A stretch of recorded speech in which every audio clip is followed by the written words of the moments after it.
What is up, guys? Welcome back to Wrestling Crossroads. As always, I am one half of your dynamic duo, Twisted, alongside Brother Pyro. What's up, y'all? I do apologize for this coming out a couple of days late, as I was actually battling a cold over Royal Rumble, and so I may not sound the best right now, so I do apologize. You sound better than what you would have had we recorded Night Of.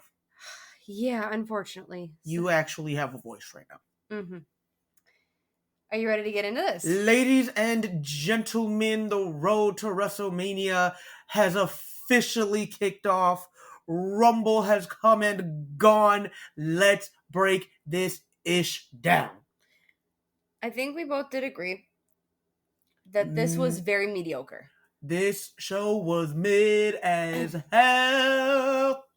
Yes, very, very bad, poorly, stacked, very poorly written for the fact that it is Royal Rumble, and this does get us to Mania. This kicks off Mania season.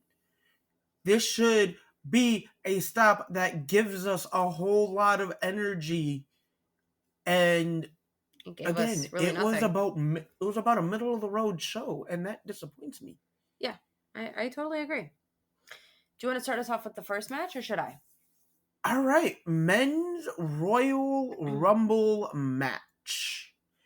Entering at number 1 and number 2, two hard-hitting bulls. Your IC champion Gunther and Sheamus. That was a lot of fun for 90 seconds. It was beautiful seeing them go back and forth yet again. Can I get that one more time, please? For the title. Trips, if you can hear this, give it to us one more time. Give it to us for the title. Also, can I point out that throughout this match, we did have a few fun moments in terms of Lashley kind of getting revenge on Lesnar by being the one to eliminate him. Yeah. The 40-foot in the air car crash, as Corey Graves would like to put it. Logan Paul and Ricochet. By the way, welcome back, Logan Paul, because I know you've only had 3 matches. But technically not 4. Technically not 4. But welcome back. Glad to see you've healed up well. Definitely missed you and can't wait for the next match. I wouldn't mind you and Ricochet going at it at one point, because I think that would be a lot of fun. That would be. I'm sorry, dude. The top rope double clothesline. Corey Graves said, I don't know what's about to happen, but it's about to be highlight worthy. And highlight worthy it was, because that is probably one of the most viewed clips on all of WWE social medias. So now that we are talking about your happy points, tell us about the point you're really pissed off about. All right, so entering at number 30, to nobody's surprise, was the American Nightmare Cody Rhodes. Happy to see him back. I'm going to catch a lot of heat for this one, so please tweet me individually at PyroNightmare97. If you really feel some type of way, Cody shouldn't have won the Royal Rumble. And your reasoning? I think upon his return, as early as last year, him coming back from injury after about 7 months. Mm-hmm. Personally, I don't think he has enough of the build to be that guy yet. I personally do not think his time was now, and I think they're trying to kind of accelerate it a little bit.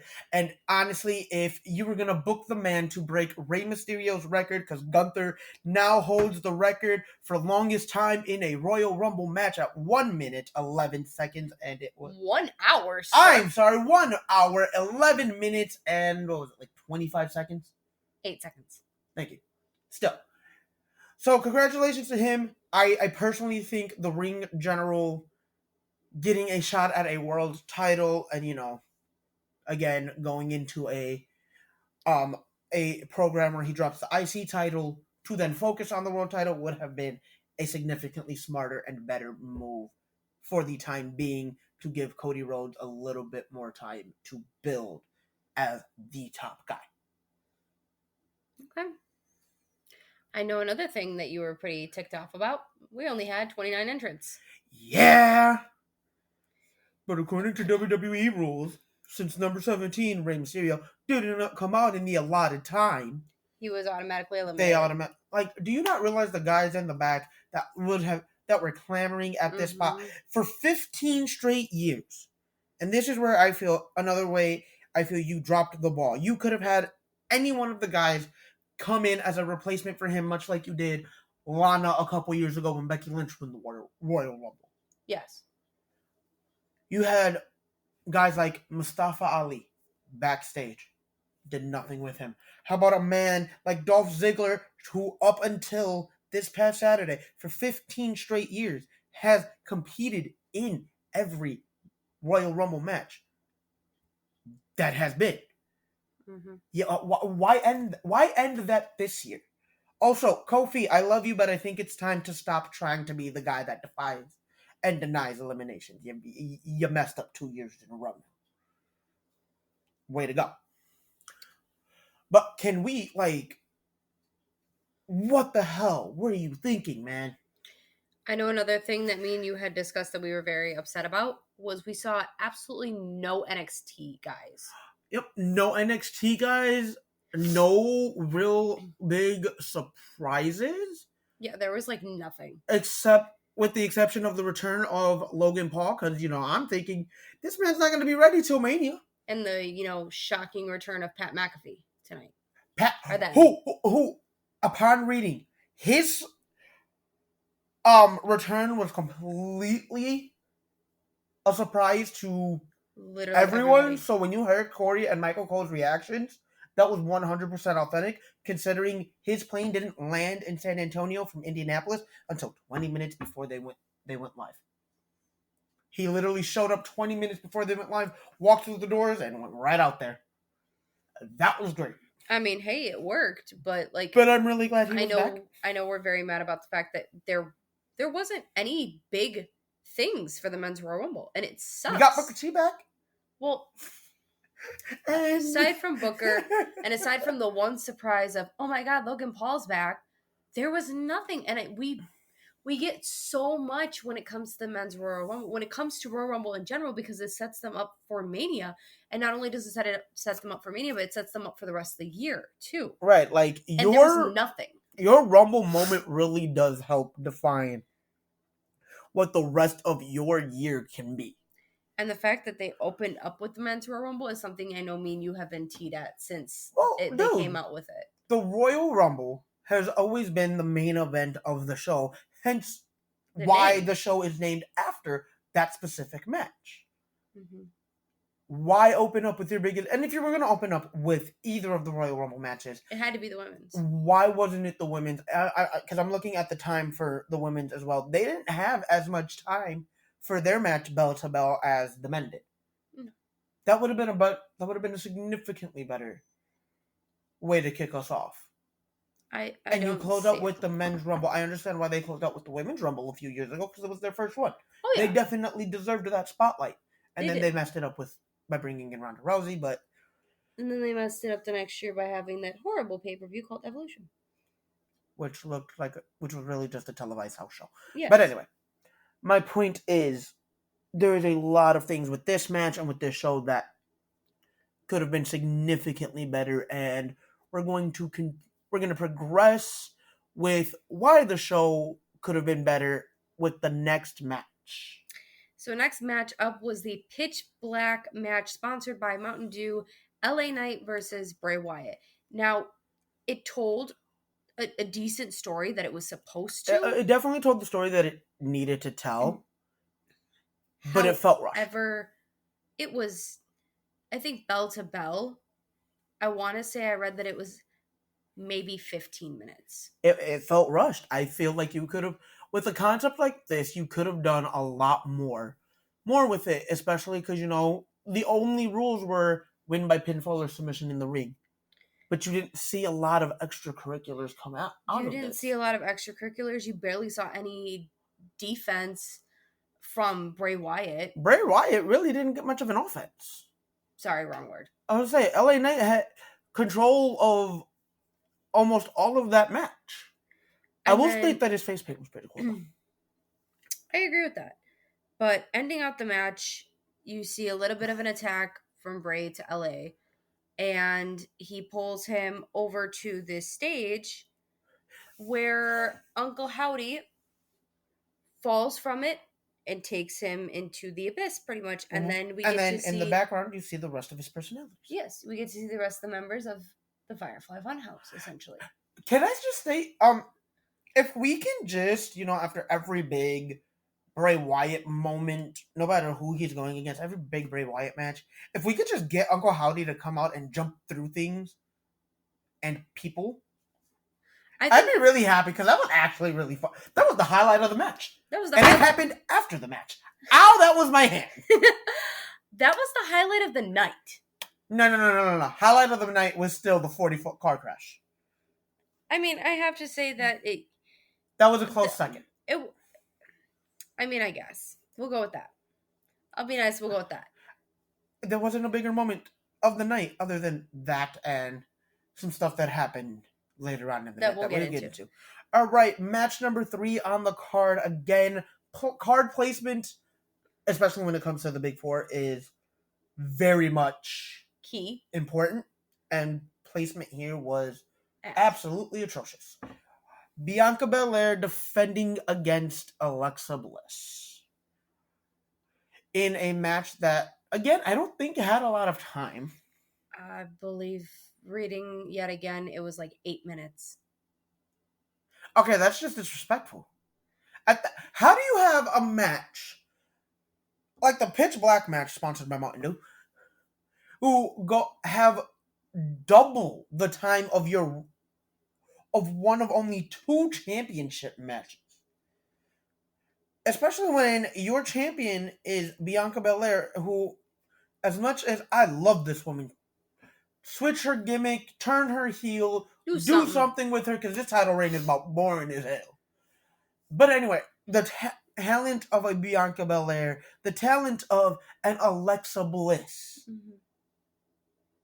You don't tell a good story in 8 minutes. Not in the wrestling world. They used to expect women to do it way back in Vince McMahon era, but like, bro, Triple H, these are 2 of your homegrown babies. What are you doing? Like, especially when it comes to the title picture, though. It's not necessarily like, I just want to point this out, it's not necessarily like the pay-per-view is dragging on. And I feel really bad that this is a Big Four and we're doing nothing but pretty much bashing everything, because it was very mediocre. It was rushed, and it felt like they were just like, okay, you have from this time to this time to get this done, and that's all you have. I have 4 days, 4 weekends a year that I am absolutely ecstatic for. Mm-hmm. Rumble, Mania, SummerSlam, Survivor Series. Yes. Those are the things. Those to me as a big WWE guy, because I grew up with the WWE before I got introduced to many other promotions. Mm-hmm. But these are my versions of Christmas. Yes. These are my holidays, mm-hmm, as a wrestling fan. Yeah. I hate when my holidays disappoint, and this one really did. It really did. And I know that this is, I always love when it comes to Royal Rumble, because, again, like I stated earlier, this sets you up for not only your Mania possible moment, but this sets your baseline of your entire year of career. What goes on after Mania? How you handle Mania and everything after really helps define who you are as a competitor. But it starts with Mania. It starts with Royal Rumble. Yeah, I'm sorry. It starts with Rumble. You have your biggest peak at Mania, and it defines where you're at for the rest of the year till you get back to Rumble. And the fact that this was the way it was makes me very upset. You were continuing with the Raw Women's Championship match. I was. I mean, it was a decent amount of back and forth for the really short amount of time that it got, but at the same time, it also was stupidly predictable. Yes. Like, our first 3 matches were incredibly predictable. Mm-hmm.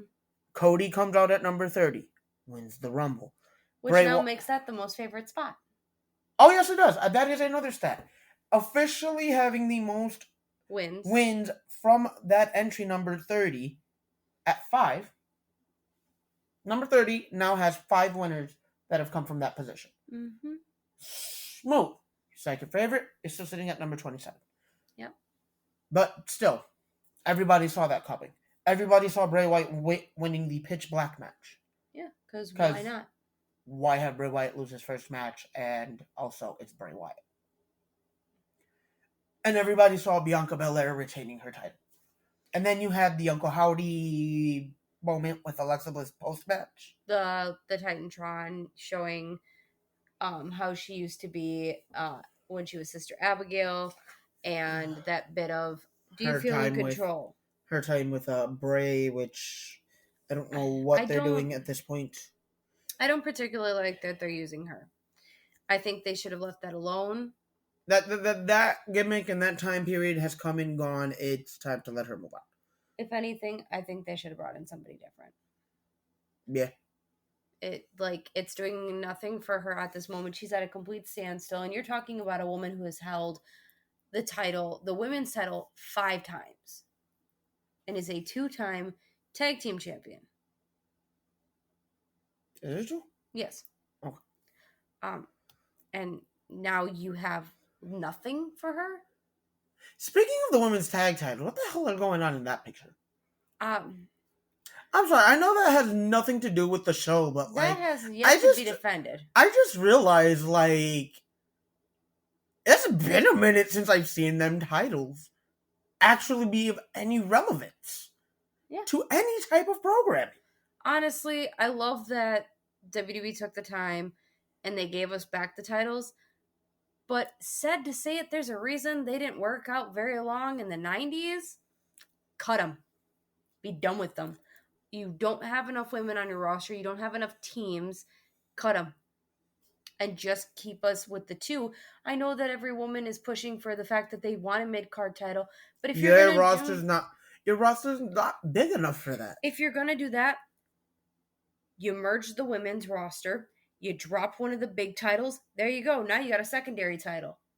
But you can defend it then. Right. These women's tag titles are basically your secondary title.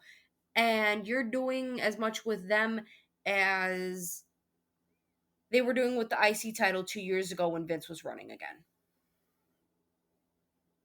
Not a damn thing. Because for the longest time, I know me and you, even sitting on our YouTube channel, couldn't remember who the IC champion was because we never saw them defend it. Valid. And I mean, yes, we get to see the titles around the waist of the women who hold them. Do something with it. Yes, do something with it. You brought this group in to be something big and something successful, and you're doing nothing but letting it flop. Put the titles on the line. Put them on the line even at freaking Mania, where they have been put on the line since their creation. Do something. Please. Now that rant's over, and surprisingly it wasn't a pyro rant. I mean, I think I took all the words out of your mouth. Valid. All right. Going into the next match, we have the Women's Royal Rumble match. Our first and second entrant were none other than Mommy Rhea Ripley, as she likes to call herself, and Liv Morgan. I'm glad that I got to see a bit of this feud from what it used to be kind of show. So that was very nice. I 100% enjoyed the fact that it was these two. They definitely got to have a lot of fun with this. Mm-hmm. And bell to bell, I think they really carried this match. And this is no disrespect to the other 28 women that were in that match with them.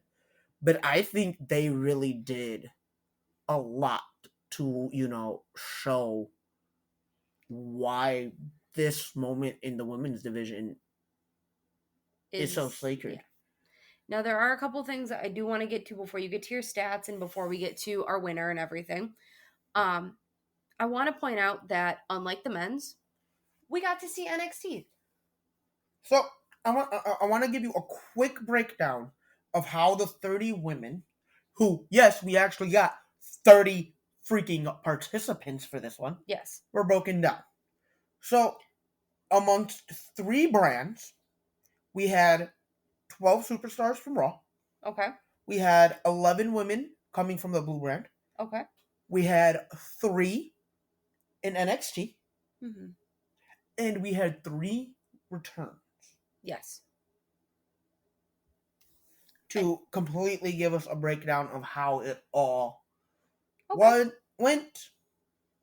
Our NXT women consisted of NXT Women's Champion Roxanne Perez, which I was very happy to see her. I know you were as well. Zoe Stark, and Indy Hartwell. Now, I will say this. You gave us Roxanne, but you couldn't give us her heel counterpart? I think if we would have had Cora Jade in this, it would have been... Roxanne would have needed to last longer. She would have needed to last longer, and at the same time, it would have been a really nice pop, I think, for the people seeing what Roxanne and Cora can do. Exactly!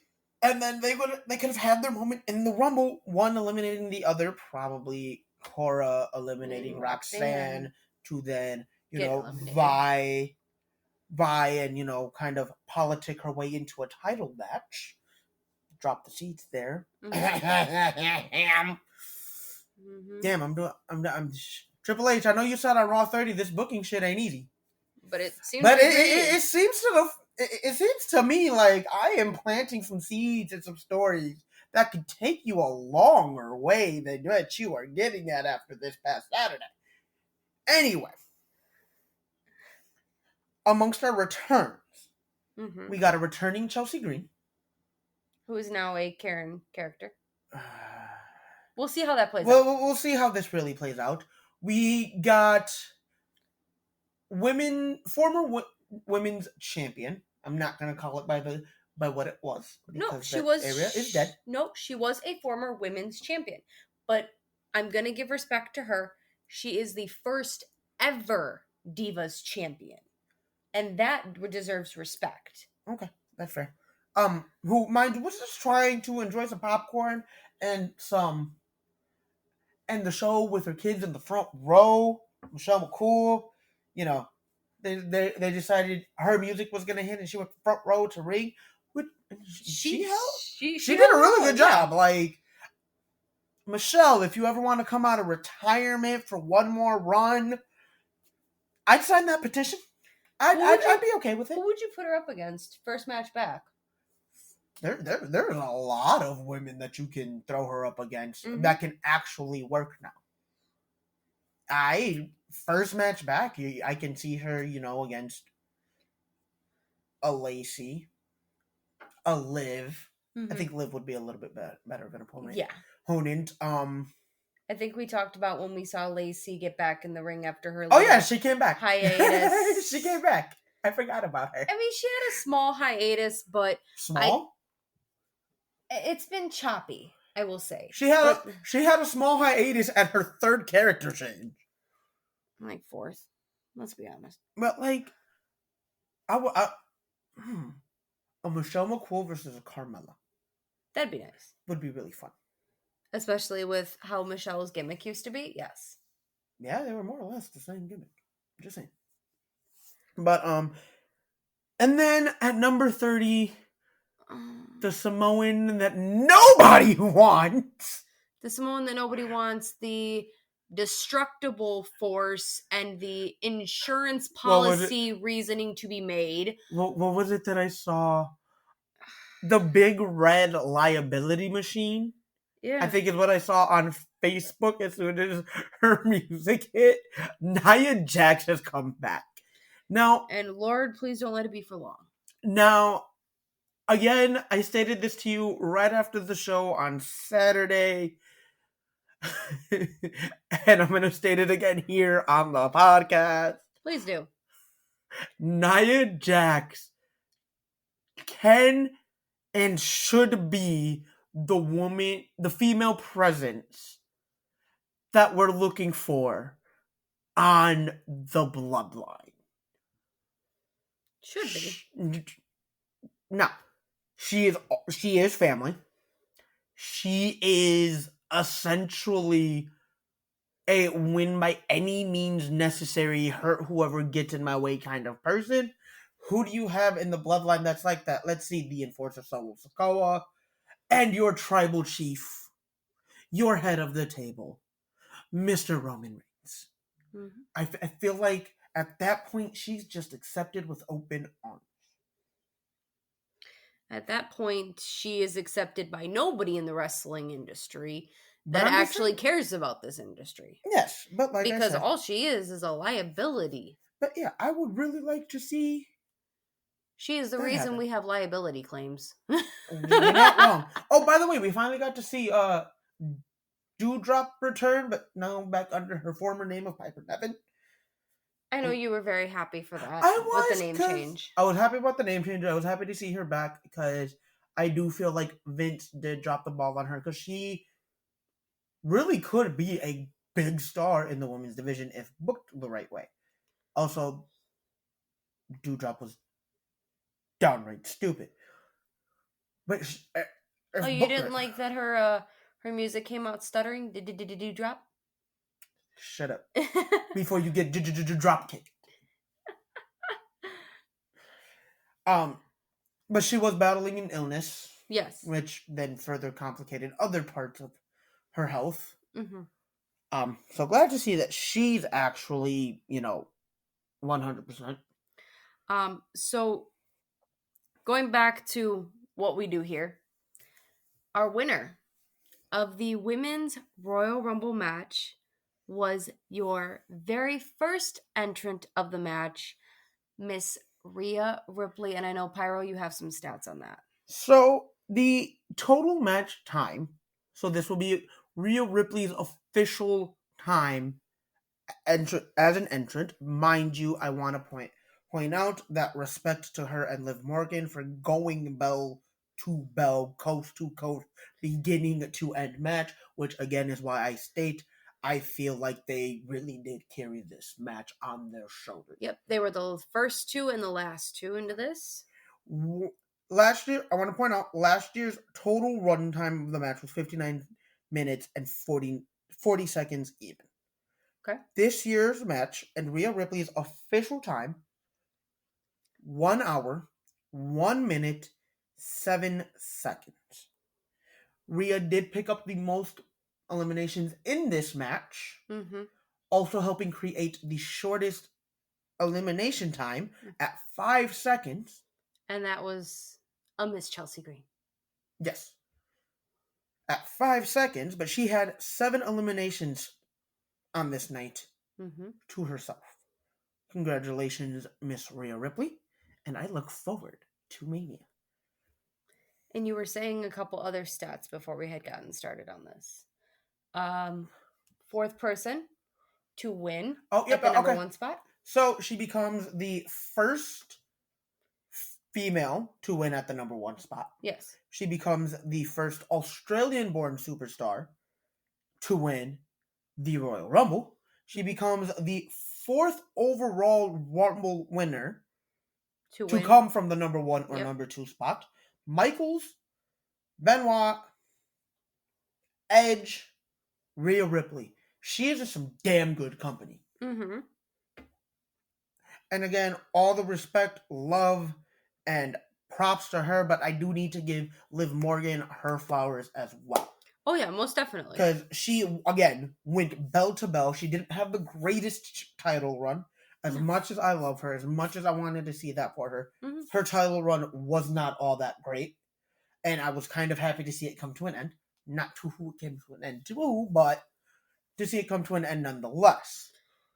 But clearly, they saw something in her to make her Money in the Bank, give her that title run. And clearly, they see something in her to give her the honor of coming in at number 2 and giving her the opportunity to finish first runner-up in this type of match. I think with Rhea now having her path to Mania set, I think there is a lot of big things that they can still do with Liv in the near future And I think this shows that they still have a lot of faith in her as such a young talent. Oh, I agree entirely with that. I mean, I know when she had first come out as number 2, everybody was saying about how stupid she was because she had asked for this. Oh, yeah.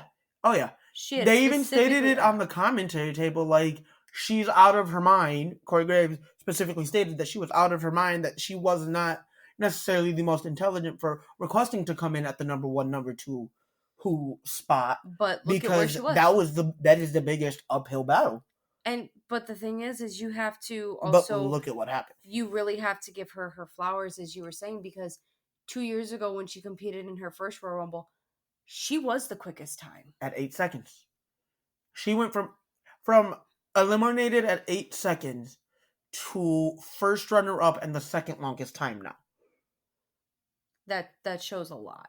Like, clearly there is something there, and there is something behind the scenes that she is doing right that we are not seeing, but clearly they see something also in her in-ring that they gave her, again, that they chose to give her this spotlight. And like we said, Rumble sets up for Mania, your future. All right. Or at least can help set up your future. Take us into the last one. What it was but should not have been the main event. The WWE Undisputed Universal Championship is being defended by Roman Reigns, the challenger, Kevin Owens. And Kevin Owens did state that he is winning this title or he is going to die trying, and damn it, he almost died. Yeah. This definitely told the story inside the ring with these two competitors. The bigger story was outside the ring. Sami Zayn and Corey Graves. Pat McAfee and Michael Cole did a really good job of pointing out, keeping him relevant to what this story was, and pointing out all of his facial expressions and mannerisms and this and that. Everything. At one point, you hear him right before Owens gets speared through the barricade. Kevin, stay down. He's pleading with Kevin Owens to stay down because he knows the end result is not going to be well for his former friend if he chose to get back up and continue fighting. And yet he did. And yet Owens defied and was speared through the barricade. Winning the match to the surprise of, again, nobody. Roman Reigns. Now, that's not where this night ends. That's not where I want to stop talking. The Bloodline proceeds with a post-match attack on Kevin Owens. And after handcuffing the man to the ropes, Sami Zayn actually plays human shield, begs Roman to stop and plead with him that he is too good for this. That actions like this are beneath him. So with steel chair in hand, Roman stops, hands the chair to Sami and tells him, you know what? This is beneath me.